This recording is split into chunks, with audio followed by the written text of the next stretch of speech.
প্রিয় দর্শক, আসসালামু আলাইকুম। দেশ এবং দেশের বাইরে থেকে যারা আমার এই অনুষ্ঠান প্রতিনিয়ত দেখে থাকেন, কৃষি কথা ইউটিউব চ্যানেল থেকে তাদেরকে জানাই আন্তরিক শুভেচ্ছা ও অভিনন্দন। বাংলাদেশ 68,000 গ্রামের দেশ। এখানে বিভিন্ন শ্রেণী পেশার লোক বসবাস করে থাকেন। তাই এই সকল শ্রেণী পেশার লোকের খাদ্যের চাহিদা পূরণ করে আসছে ক্ষুদ্র ক্ষুদ্র খামারি। আর এই ক্ষুদ্র ক্ষুদ্র খামারিদের সফলতার গল্প তুলে ধরতে দূর দূরান্ত গ্রামগঞ্জে ছুটে চলে আমি এরশাদ হোসাইন। আজ আমি আপনাদেরকে নিয়ে আসছি পাবনা জেলার সুজানগর থানার তালিবনগর শাকিল ভাইয়ের বেইজিং হাঁসের খামারে। উনি ওনার খামার থেকে খাকি ক্যাম্বেল হাঁস বিক্রি করছেন। কেন বিক্রি করছেন শুনবো সেই খামারির কাছ থেকে। হাঁস পালন করে তিনি কতটুকু স্বাবলম্বী হয়েছেন এবং খামারিরা কতটুকু স্বাবলম্বী হতে পারবেন শুনবো তার কাছ থেকে। এবং চলো তার মুখ থেকে জেনে নেই হাঁস পালন করে তিনি কতটুকু স্বাবলম্বী হয়েছেন।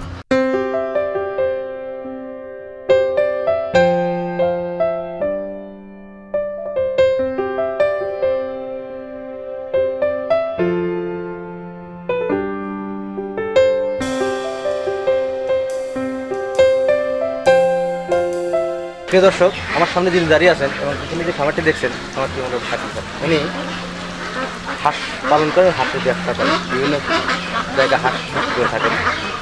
ওনার এখানে বেইজিং এবং ক্যাম্বেল জাতের মিক্স হাঁস পালন করে থাকেন।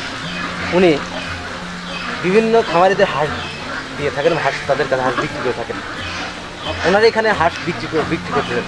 উনি কী কারণে হাঁসগুলি বিক্রি করতেছেন এবং এই হাঁস পালন করে উনি কতটুকু লাভবান হয়েছেন শুনবো সেই শাকিল ভাইয়ের খামারের কাছ থেকে। শুনুন তার সাথে কথা বলুন। আসসালামু আলাইকুম ভাই। ভালো আছেন ভাই? তো আপনি এখানে তো বেইজিং এবং ক্যাম্বেল মিক্স হাঁসের খামার আর কি।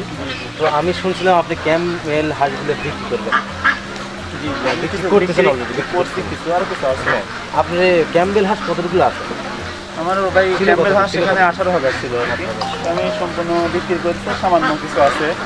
আমি আসার আগে কিছুক্ষণ দেখলাম আপনি হাঁস ডেলিভারি দিচ্ছেন। জি জি, ওই পাশে গাড়িতে হাঁসগুলো বিক্রি করছেন। যাই হোক, ওখানে বিক্রি করার পর আপনি এখন কতগুলো হাঁস বেঁচে আছেন? এখন আপাতত এখানে সামান্য কিছু আছে। আর ওই পাশে বিলে এখন আমাদের মাত্র 13,000 পিসার আছে আর কি। মানে এছাড়া বিলে আছে? বিলে সর আছে আর কি। আর এখানে দেখতে পাচ্ছেন ওখানে 1000 খানেক হবে আর কি। এই হাঁসগুলো আছে? জি জি। এই হাঁসগুলি যে আনছেন কয়দিনকার বাচ্চা আনছিলেন না বড় হাঁস দিতে? না, এগুলা আসলে যে খাকি ক্যাম্বেল যেগুলো আপনি দেখছেন, যেগুলো ডেলিভারি দিলাম সেগুলো আসলে বিক্রি করতেছি আমরা। এগুলো আপাতত সাধারণত ছোটোটা আনি, বাচ্চাটা আনি, এনে আমাদের লোক দিয়ে এগুলো বড় বানায় মানে সময় মতন কোন সময় কোন ভ্যাকসিন দিতে হবে সম্পূর্ণ মানে ভ্যাকসিনগুলো ক্লিয়ার করে, মানে কোন খাবারটা কোন সময় মানে বাচ্চাগুলোকে ডিমের উপযুক্ত। অনেকে বলে যে শাকিল ভাই মানে কিছু ভালো ডিমের জন্য কিছু হাঁস আমাকে দেন, হাঁস লাগবে 1,000 2,000, মানে শুধু তাদের জন্য আর কি। তাদের কমেন্টে, তাদের অনুরোধে আমি এগুলা মানে সম্পূর্ণ মানে মানে যেভাবে হাঁস পালন করতে হয় আর কি, মানে লোক দিয়ে আর কি সেভাবে পালন করে করে সেগুলা তাদের সেল করে আর কি। আচ্ছা, হাঁসের কী কী ধরনের রোগ হয়? ভাই আপাতত হাঁসের 2টা রোগ বিশেষভাবে লক্ষ্য করা যায়, একটা ডাক্তারের একটা ডাক্তার। আচ্ছা, এটার জন্য আপনি কী করে থাকেন, কী ওষুধ ব্যবহার করে থাকেন?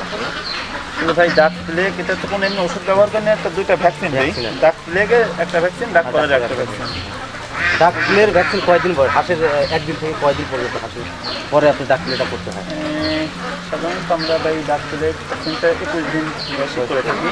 21 থেকে 25 দিনে করা কম, 21 দিনে করে থাকি। আর ডাক কলেরা ওটা ভাই আমরা 40 থেকে 45 এর মধ্যে করে থাকি। করে দেন না? যাই হোক, আপনারা এই যে আপনার যে হাঁস দেখলাম, এই হাঁসগুলো এখন বয়স কত? এখানে ভাই আমাদের বিভিন্ন বয়সের হাঁস আছে। এইখানে যে খামারের ভিতরে যে হাঁসগুলো আছে এইগুলো এখন আর বয়স কত? এখানে কিছু আছে আপনার 700 মতন হবে 3 মাস বয়সী হাঁস, এবং 300 মতন হবে আপনার 4 মাস বয়সী। মানে মিক্স আছে? মিক্স আছে, মানে একসাথে তো আর আনা নাই। মানে আমরা বিভিন্ন বয়সের 2 মাস 3 মাস 4 মাস এরকম তো। অনেকেই বলে যে ভাই 2 মাসের কিছু হাঁস দেন, অনেকে 4 মাসের কিছু দেন, সেটা সবগুলো রাখি আর কি। ঠিক আছে, হাঁসের ভ্যাকসিনগুলো দেন, একটা ভ্যাকসিনের দাম কয় টাকা? আসলে সরকারি হাসপাতালে সাধারণ একটা ভ্যাকসিনের দাম 30 টাকা নেয়। 30 টাকা থেকে 100টা দেওয়া যায়। 100টা দেওয়া যায়, কিন্তু 100 টাকা থেকে দেওয়ার নিয়ম। আর ডাক প্লের ভ্যাকসিনের দাম কত টাকা? এরকম এরকমই দেয়। যেরকম ভাবে যাক, এই ভ্যাকসিন দিলে পরে হাঁসের আর রোগ হওয়ার সম্ভাবনা থাকে না, না। আল্লাহর রহমতে এই ডাক্তার এবং ডাক্তারের দুইটা হওয়ার সম্ভাবনা থাকে না। এই দুইটাই মেন রোগ।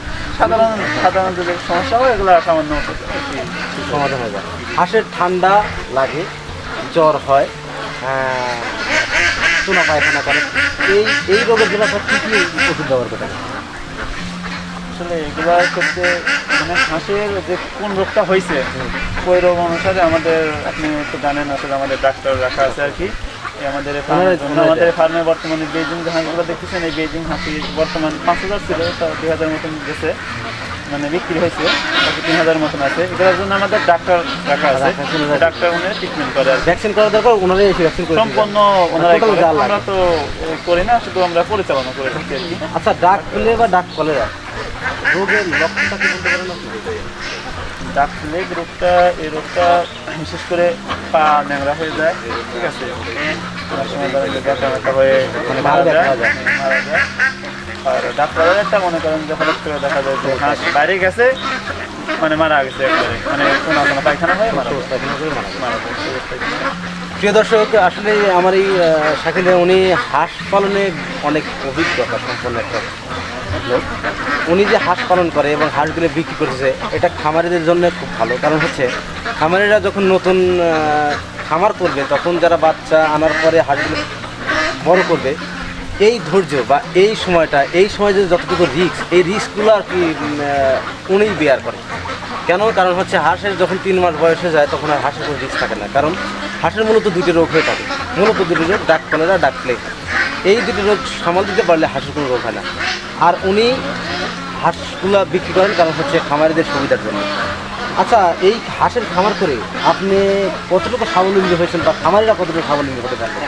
আসলে ভাই কী বলবো, আসলে আমি বয়সে যতটুকু স্বাবলম্বী হয়েছি আপনারা দেখতে পাচ্ছেন। আমি প্রথমে ভাই কী বলবো আসলে, কিন্তু মানে প্রথম যখন ব্যবসা শুরু করি, মানে 20,000 টাকা আমার হয়েছিল, 20,000 টাকা মানে শুরু করি, মূলধন শুরু করি। তখন কিন্তু আমার 5,000 বেজিং হাঁস, 18,000 থেকে 20,000 ক্যামেল হাঁস। হ্যাঁ, ঠিক আছে, আপনার কথা জিজ্ঞেস করতে পারছি। আপনার এই ব্যবসার শুরু কয় বছর আগে থেকে শুরু করছেন? প্রায় 4 বছর।